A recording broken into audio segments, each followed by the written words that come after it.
Shalom. All praises to the Heavenly Father. Hatun Apukuya.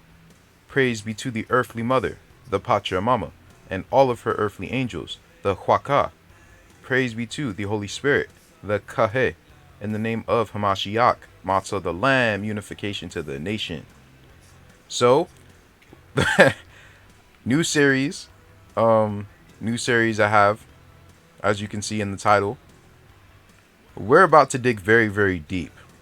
Now, let me say this. When we first came into the truth, we woke up and we saw us as, so-called melanated people versus a lot of non-melanated people who seem to have the upper hand over the non-melanated people. And yes, that is true. But now I'm really starting to find out that a lot of these ancient nations that we were warring against and we had beef with, they were melanated too. Some of which were enslaved. But here's the thing. There were certain prophecies against melanated people too. Such as Moab and Canaan.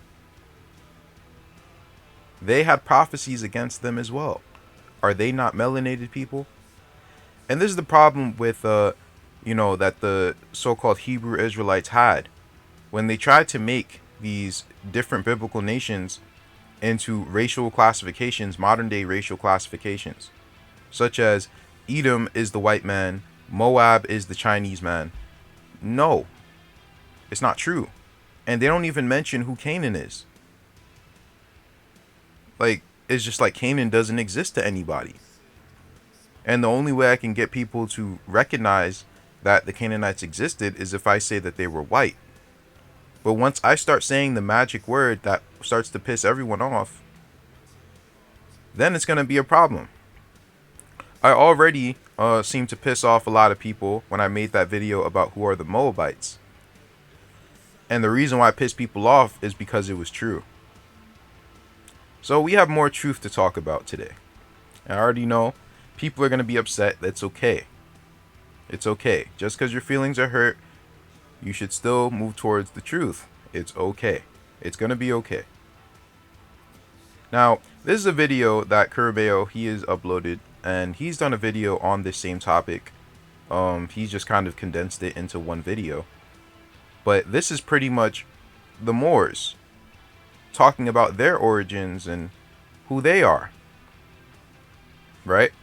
As I said, everyone is coming back to who they are. Everybody. Even the so-called black people, the melanated people. Now, we're not going to cover Moab today. We're going to use that for another part of this series. But today we're going to focus on Canaan. Now, let's listen to what these self-proclaimed Moabites have to say about them and their kin and their people. And shout out to Kurameo for this, obviously. The Moabite nation was an ancient power in the old world that was comprised of the nations of the Hamathites, Amorites, Hittites, and Canaanites. Together they were referred to as the Moabites, who asked permission of the pharaohs of Egypt to establish kingdoms. These later became known as Morocco, Algiers, Tunis, and Tripolitania. I don't know. The Moors of Marracanas, America, are the genetic remnants of the antediluvian world. This treatise gets into who these people really were, as compared to who we thought they were. Enjoy. So again, not every black person here on this land is an Israelite. No. In fact, it's quite the opposite. The Canaanites and Moabites were blacker than the Israelites. Quote unquote blacker. They were more African than the Israelites.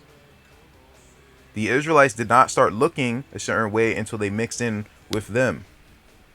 That might hurt your feelings. I don't care. But that's the truth. The Moors, they claim to have originated on this east side. And you'll notice that there's a lot more quote unquote black people on this east side. It's for a reason. It's for a reason, because we mixed in with them. It's that simple. I don't know what else to tell you. And some of the black population are them. They are Canaanites. They are Moabites. If you don't like it, that's okay. It's going to be okay. Now, let's keep going. The fallen sons and daughters of the Asiatic nation of North America need to learn to love instead of hate, and to know of his higher self and lower self. This is the uniting of the Holy Quran of Mecca, for teaching and instructing all Moorish Americans. The key of civilization was and is in the hands of the Asiatic nations. The Moors, who were the ancient Moabites, and the founders of the holy city of Mecca. The inhabitants of Africa are the descendants of the ancient Canaanites from the land of Canaan. And this is not the only place I'm going to get this from. Old Man Cush and his family are the first inhabitants of Africa who came from the land of Canaan. His father Ham and his family was second. Then came the word Ethiopia. And I don't agree with all this because it's not really making sense. In fact, I have the Book of Remembrance, and that's going to let you know like where the migration went down. How did it happen and things of that sort. Because they're trying to act as if they were the first possessors of the Americas. That's not true. No, they were not. They came and usurped another people. They want to claim that they're the first people. No, they're not. They're the first nation, but they're not the first people. That's a bold-faced lie.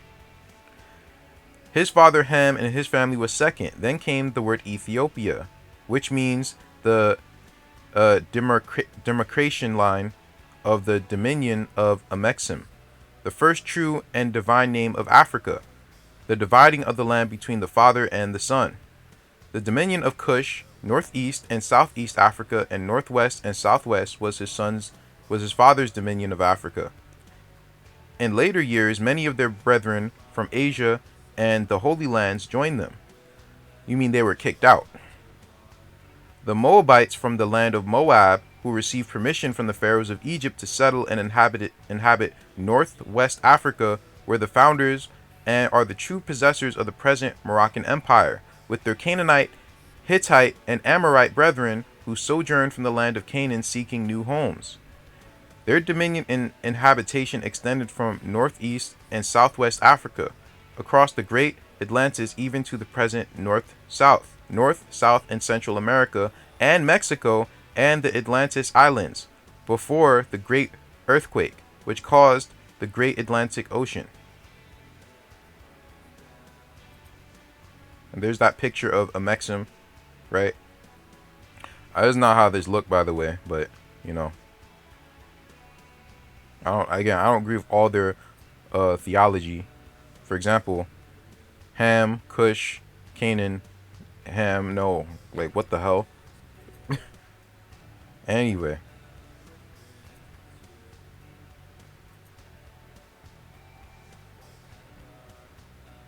Let me get to that part.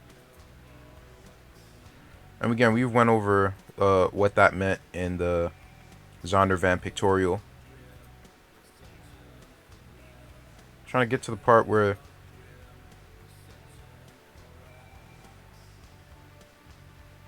anyway, you guys could watch the video.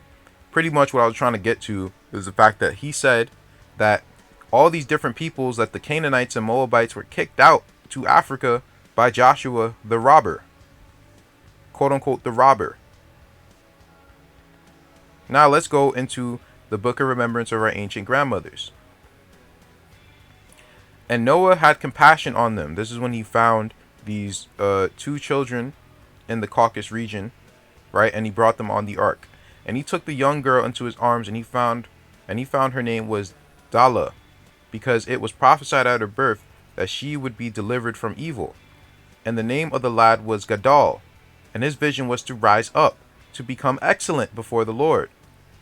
So that's what he was supposed to do, right? That's what Gadal means. It means to rise up, to be great. Remember that. And Noah spoke with them tenderly, and their fears began to diminish, and he took them home. And Mzara began to care for them, and Gadal would not leave Dala alone, but he was diligent to take care of her. And they became dearly beloved by the people of the encampment. And it came to pass that when they were grown, they married. And Dala gave birth to a son. She named him Canaan, because it was said that his vision was to be a father of a new generation of loving kindness. So the Canaanites are supposed to be the trendsetters, right? But they're supposed to do it out of loving kindness, but instead, they did it out of merchandise and arrogance and trying to get rich and wickedness. That's what they did. And Gadal took his family to live among the people of Aha or Ham, far to the south, in the great marshes of a great river which flowed northward. So, the Canaanites first lived among the children of Ham, over there in the Nile River. Then they migrated, but let's find out where their migrations took them. I'll come back to this. Let's go to the book of Jubilees. This is what is this? I think this is chapter 26, verse 28. And Ham and his sons went into the land which he was to occupy, when he acquired his possession in the land of the south. And Canaan saw the land of Lebanon to the river of Egypt, that it was very good. And he went not into the land of his inheritance to the west, that is, the sea. And he went, and he dwelt in the land of Lebanon eastward and westward, from the border of Jordan, and from the border of the sea. And Ham and his father, and Cush and Mizraim, his brother, said unto him, Thou hast settled in a land which is not thine, which did not fall to us by lot. Do not do so, for if thou doest do so, thou and thy sons will fall in the land and be accursed through sedition. For by sedition ye have settled, and by sedition will thy children fall, and thou shalt be rooted out forever. Dwell not in the dwelling of Shem, for to Shem and his sons did it come by their lot. Cursed art thou, cursed shalt thou be beyond all the sons of Noah, by the curse by which we bound ourselves by an oath in the presence of the holy judge, and in the presence of Noah our father. But he did not hearken unto them. That's because Noah's not his father. Noah's not his father. And dwelt in the land of Lebanon from Hamath to the entering of Egypt, he and his sons until this day. For this reason the land is named Canaan. And Japheth and his sons went towards the sea and dwelt in the land of their possession and their portion. And Madai saw the land of the sea, and it did not please him. And he begged a portion from Elam, Asher, and Arphaxad, his wife's brother. And he dwelt in the land of Media, near to the wife's brother, until this day. And he called this dwelling place, and the dwelling place of his sons, Media, after the name of their father, Madai. So Canaan didn't want to live in his land. He left Africa and went into Canaan. Right? Okay. Now, who are the African monuments and statues that we see all over the Americas? Who are these African ancient people? Is it you? Or is it them? I wonder. Now, this is another thing, because it's talking about the sons of Lot. This is Yashaya chapter 19, verse 60. And after this, Lot and his 2 daughters went away from there, and he dwelt on the other side of Jordan with his 2 daughters and their sons. And the sons of Lot grew up, and they went and took themselves wives from the land of Canaan. And they begat children, and they were fruitful and multiplied. So again, the children of Lot, Moab, and Ammon took daughters of the Canaanites. Right? Now we know the Canaanites dwelt in Africa. And then they scattered, and they went and took the land of Canaan. They took Shem's land.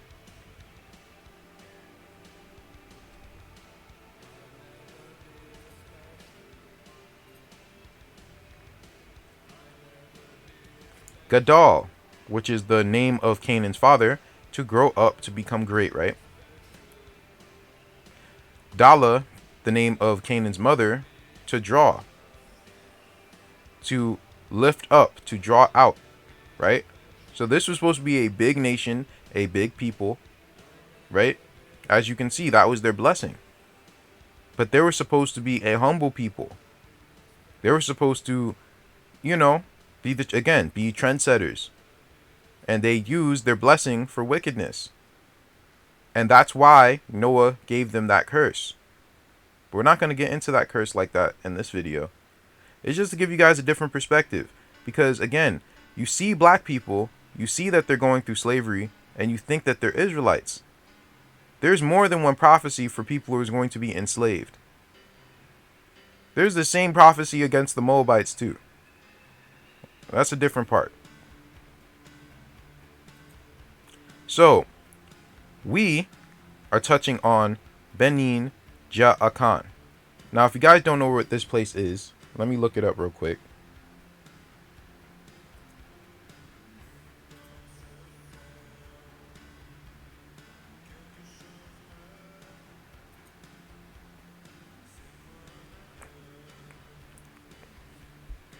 And they departed from Montserrat and encamped at Benin, Akan. This is when they were going through, the Exodus, right? But you know what I've noticed that this looks like? Benin looks like Benin. It really does. And in fact, another way how to say Benin is Bini. It's not here.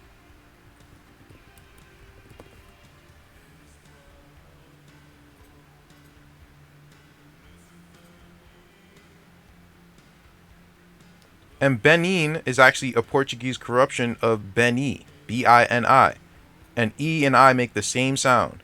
So when they went to Beni, did they go to Benin?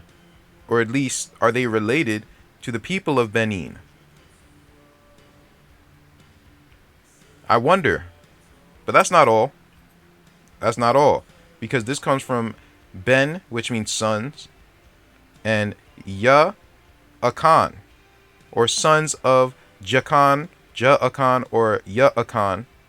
So when we go to Akan, what do we get? The same as Akan. Now, where have I heard Akan from? Where have I heard Akan?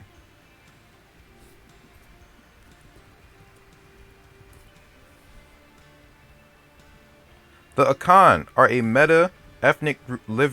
ethnicity living in the countries of present-day Ghana and the Ivory Coast. Wait a minute. Isn't that also right next to Benin? So, when they went to Benin, Akan, where did they actually go? Or who were the people that they were seeing? Now let's figure out who's Akan. Let's figure out who's Akan.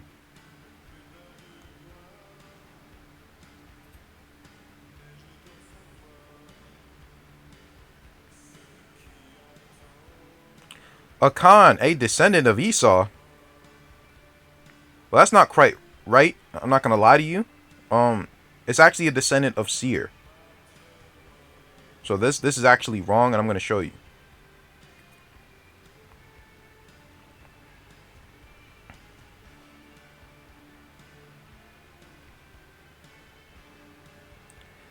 So that was pretty much this is Genesis chapter 36, and from 1 to 19. That was listing the sons of Esau, who was Edom, and these are their dukes. Now, verse 20 are listing the sons of Seir, the Horite. But we're going to find out what a Horite actually is. These are the sons of Seir the Horite, who inhabited the land Lotan, Shoban, Zibeon, and Anna. And skipping down, Azir is one of his sons.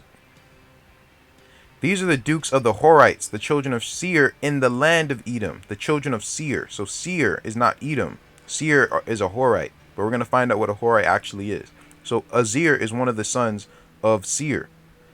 And Azir had these sons: Bilhan, Zavan, and Akan. So, who are the people of Akan? Are they the descendants of Seir, the Horite?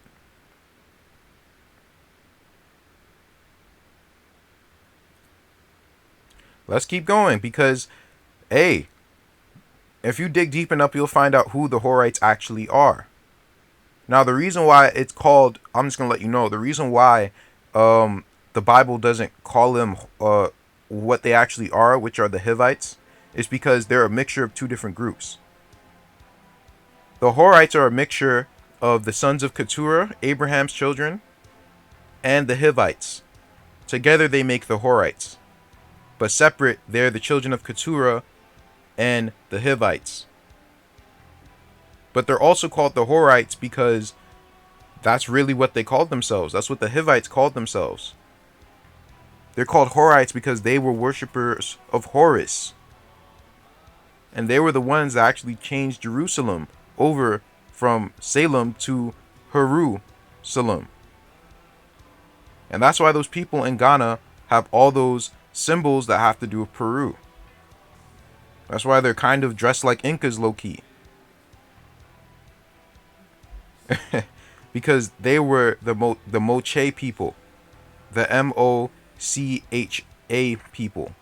They were Canaanites. And I'm going to show you in a second. But look, this is Joshua chapter 10, verse 28. And Seir, the son of Hur, the son of Hivi, son of Canaan. So there you go. It lets you know who Seir is.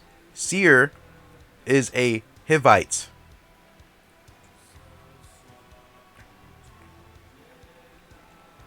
Went and found a valley opposite to Mount Paran, and he built a city there.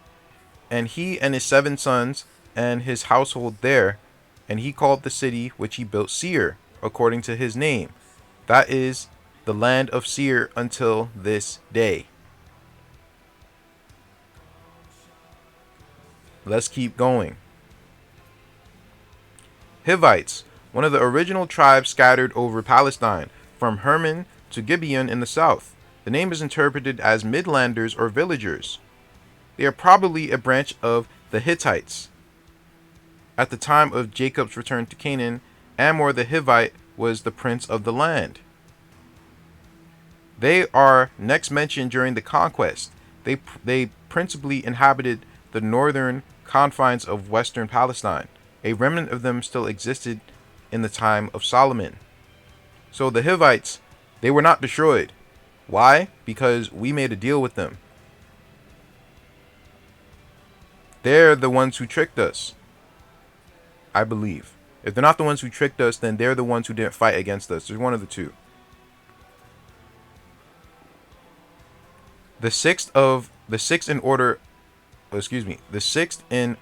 descendants of Canaan, the son of Ham. We first encounter the actual people of the Hivites in the time of Jacob's return to Canaan. We next meet with the Hivites during the conquest of Canaan. The main body of the Hivites were at this time living in the northern confines of western Palestine. Horites, cavemen, a race of troglodytes who dwelt in the limestone caves which abounded in Edom. Their ancestor was Seir, who probably gave his name to the district where he lived. They were a branch of the Hivites. They were dispossessed by the descendants of Esau, and as a people gradually became extinct. Now, maybe you guys are wondering, wait a minute, how the hell are these the Horites? Because I thought that the Horites were cavemen and troglodytes. Well, that's why you have to know, what does the word troglodyte and cavemen, what does that actually even mean? You guys have to remember, who are the people who are translating these Strong's Concordances and Zondervan pictorial Bibles? These were so-called white people. They were. Who have a strong disdain for so-called black people, whether they're Israelites or not. They have a strong disdain for them. So we have to really dig. What does this word troglodyte mean? Well, let's find out. Flavius Josephus alludes to a place he calls Troglodytis while discussing the account in Genesis that after the death of Sarah, Abraham married Keturah and fathered 6 sons, who in turn fathered many more. Now, for all the sons and grandsons, Abraham contrived to settle them in colonies, and they took possession of Troglodytis and the country of Arabia Felix. So, he was calling this place Troglodytis. Abraham's other sons that he had with his concubine, quote unquote, with Keturah, or his second wife, really, after Sarah died, they inhabited Seir, or Troglodytis. The Troglodytis Josephus refers to here is generally taken to mean both the coasts of the Red Sea. However, Josephus goes on to state that the descendants of one of these generations, Epher, invaded Libya, and that the name of Africa was thus derived from that of Epher. The dominant modern hypothesis is that Africa stems from the Berber word Ifri, meaning cave, in reference to the cave dwellers.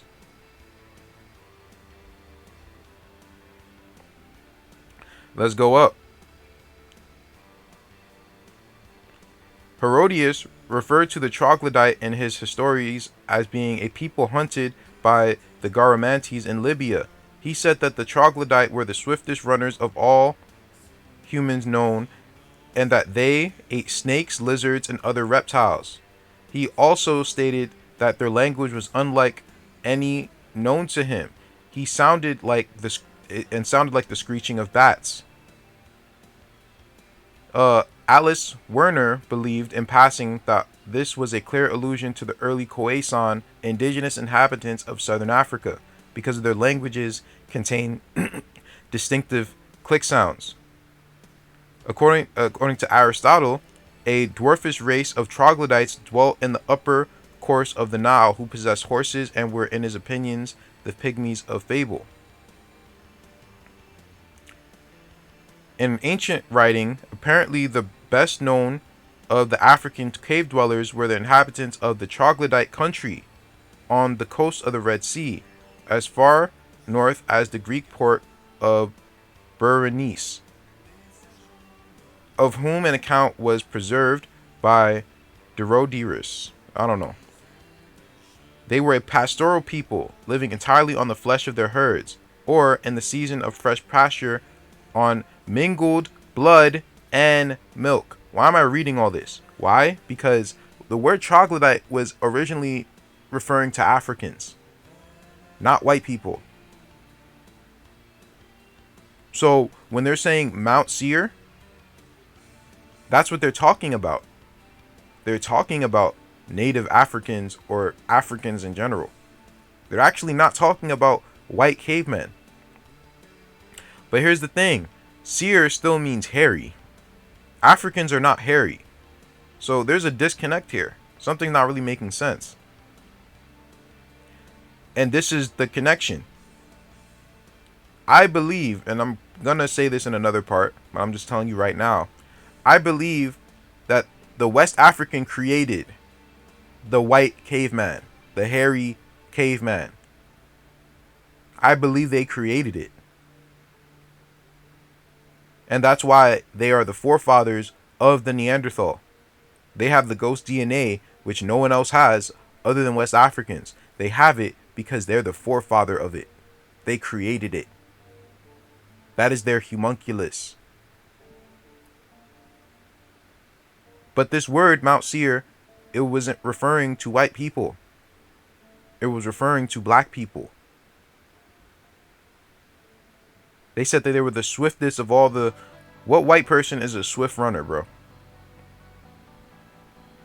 Now, if you're talking about the Nephilim, okay, that's my point. It's either talking about the black Africans or their creations. But either way, there's some sort of link to the Africans.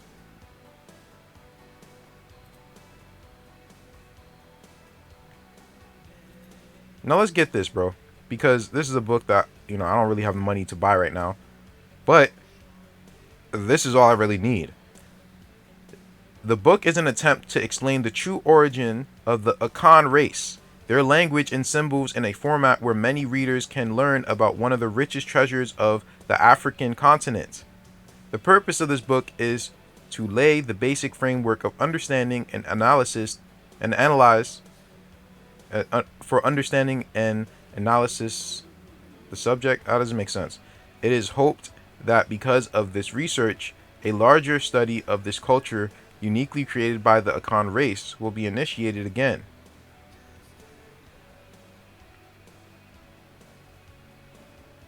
Is this what I wanted? No.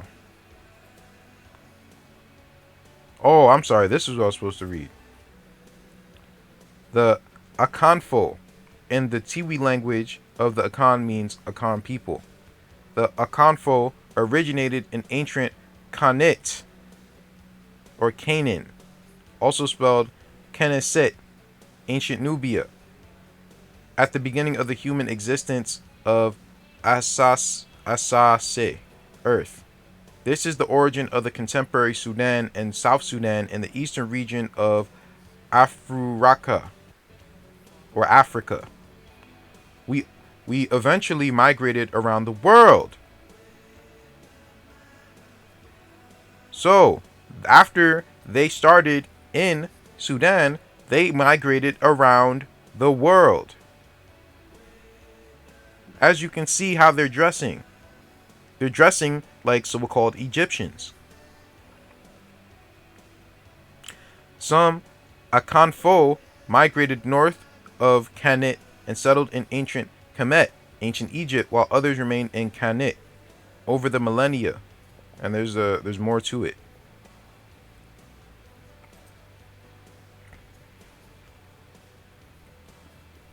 That's for another part, bro. Again, I have a lot to talk about. But they said that they originated, quote unquote, in Canaan, right? Or maybe they came from over there in that land because this is the land of Toa or Helia over there. They came down over here, and then they came over here, and then they went down here. Pretty similar to the story of Canaan. Now, that's the Akan people. We're gonna definitely touch on them again. But now we're gonna talk about the Ijaw people. The Ijaw are a nation of more than 14 million people in the Niger Delta region of Nigeria, the most populous indigenous inhabitants of the Niger Delta, and constitute the fourth largest ethnicity within the borders of Nigeria.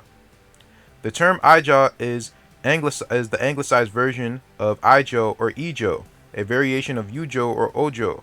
The ancestors who gave the Ijaw people our name.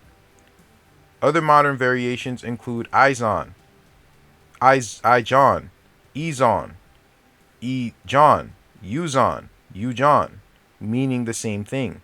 Other names referring to the Ijaw people are the Uzo at Benin, the original ancestral name Uro in Ijaw and Iboland, and Kumoni in Ijaw. These names were applicable through the Niger Delta and environs as noted by early British visitors. The early British explorers applied the curious name Uro,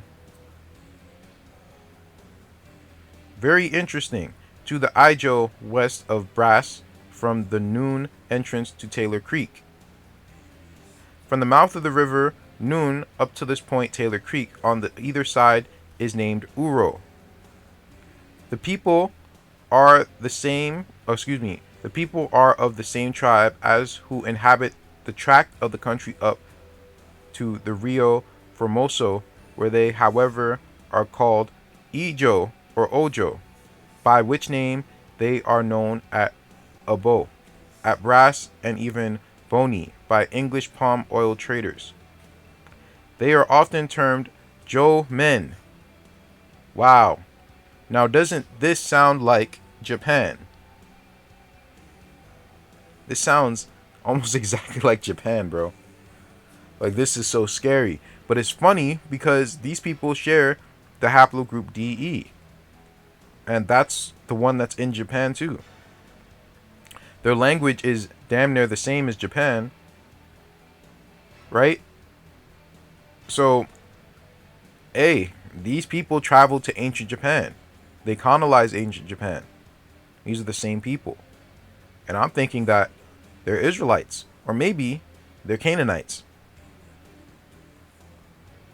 This is why I said you guys can't go off of haplogroups alone. Because honestly, the haplogroup DE connects more to Canaan than it does to Shem. Because the Holy Land is not in the Middle East. It's not.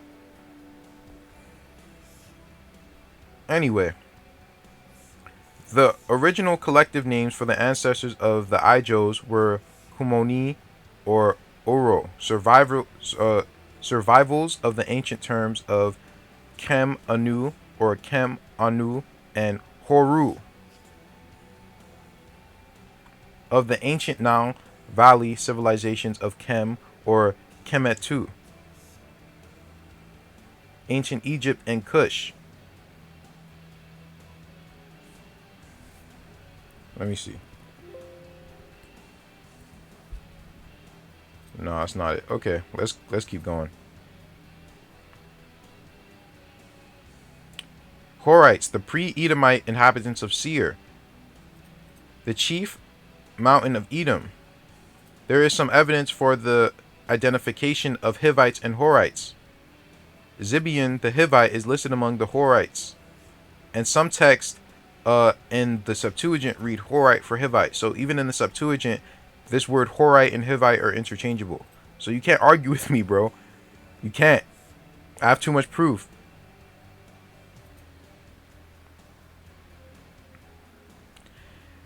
The Ijaw people, the Ijaws or Ijaw, are the descendants of the autochthonous people or ancient tribe of Africa known as the Horu or the Horites.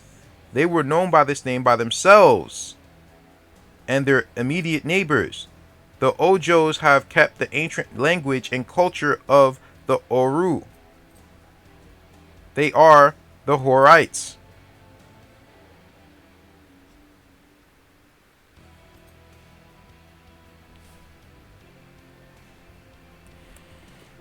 I'm trying to find where it said that half are called the Ketu people. I don't remember where that was. I might have to get that to you guys in another part. No. I remember where it is. It's coming up. No. Now, Ile Ife, also known as Ife, is an ancient Yoruba city in the southwestern part of Nigeria. Ile Ife is said to be dated back around 500 BC, yeah right, when it was founded, and is the oldest Yoruba city.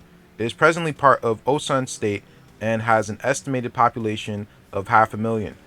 Ife is home to one of Nigeria's most prestigious universities. I don't care about all that. What was I supposed to read here? Okay. Ile Ife is the city where the Yoruba believe their civilization began, as well as the location where the gods descended to earth.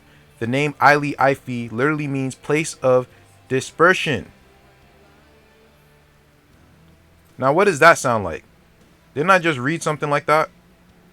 That it's a big holy city. Hold on, who also had that holy city?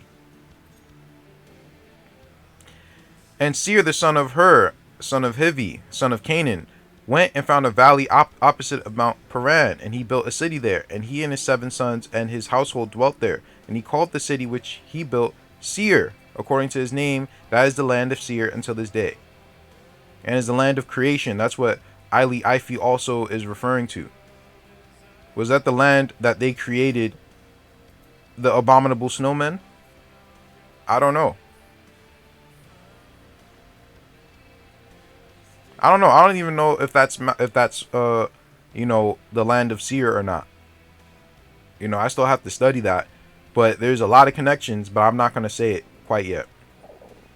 Now, I took this from a video where this guy was pretty much breaking down how he believes that the Ijibu are the Jebusites. Here's the thing though, J was not a thing until recently, so that's not really referring to the Jebusites. Not only that, they fit the Horites and the Hivites more than the Jebusites. But anyway, the Jebusites have living descendants of culture, whose culture, religious beliefs, and kinship pattern can be studied today among the Ijaw, a Yoruba people living in Nigeria.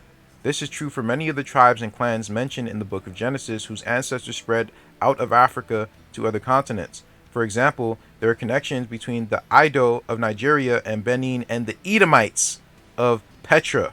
And I'm going to skip that because that's more of a surprise. Let's skip down. Among the Jebusites, or you mean among the Ijaw, there are two main governmental divisions: the Nago Jebu and the Kito Jebu. Ketura. Of the Kitu Jebu, there is a good deal of information in Genesis. This division resided in Palestine and Arabia. Abraham paid tribute to the Kitu Jebu priest Melchizedek. What are you talking about? Who was the ruler of the Jebusite city of Salem. Abraham's second wife, Keturah, was of the Kitu Jebu, as evidenced by her name. She resided at Beersheba, which took its name from the ruler Sheba, who controlled the well there. Keturah's firstborn son was Joktan, an early ruler of Arabia when the Joktanite clan still reside. And I read someone in the comments in a YouTube video, they were saying how like Beersheba is actually like a Akan word or something. But again, there's a lot of information, guys. Like, this is just a little bit that I'm sharing. That's how I have to split this up in parts. Let me see if there's anything I wanted to read here.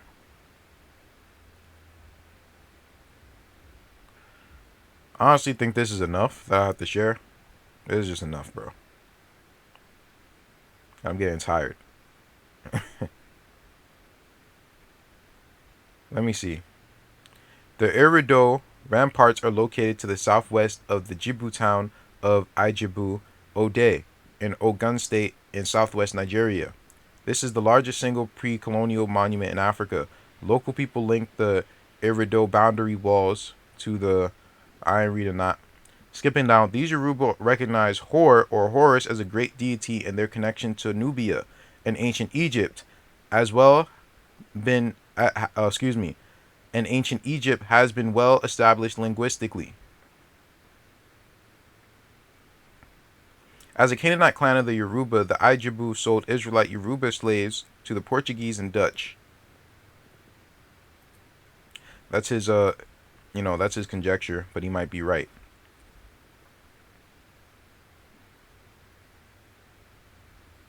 The Ijaws or Ijaws of the Niger Delta are the descendants of the autochthonous people or ancient tribe known as the Horu, as we read already. But just because people look like you today, that doesn't mean that they are you. You have to realize this. You have to realize this. Or maybe they are you. But look at this. This is a kufi that this Negro is wearing. This quote-unquote Aboriginal American. This is what I was talking about the inhabitants of Peru. These were the ones who were ruling. Why he got a West African kufi hat on? Because he is a West African. He is a Canaanite. And anyway, that's all I want to share for this video. The next part, I don't know what we're going to talk about, but we got a lot to talk about. May peace be with you.